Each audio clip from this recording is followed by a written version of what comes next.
ഒരു ഹായ് പറയും. അങ്ങനത്തെ കുറച്ച് ഇഷ്യൂസും കാര്യങ്ങളൊക്കെ വരും. അപ്പം നിങ്ങളാണ് ഭയങ്കര സപ്പോർട്ടീവായിട്ട് വേണ്ടത്. ആസ് എ ഹസ്ബൻഡ് ഒരു ബേബീനെ എങ്ങനെ നോക്കുന്നോ അതുപോലെ വൈഫിനെ നോക്കാം കേട്ടോ.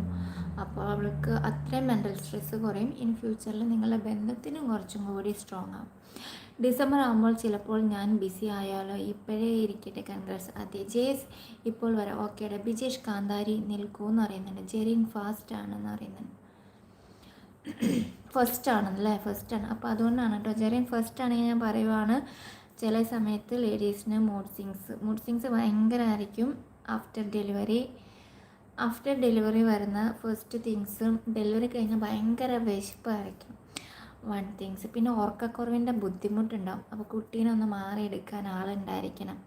ഒന്നില്ലെങ്കിൽ 2-3 മാസത്തിന് ആരെങ്കിലും നിർത്താൻ കാശുണ്ടെങ്കിൽ നോക്കാനും അവൾക്ക് ഉറങ്ങാനുള്ള സമയം കൊടുക്കുക.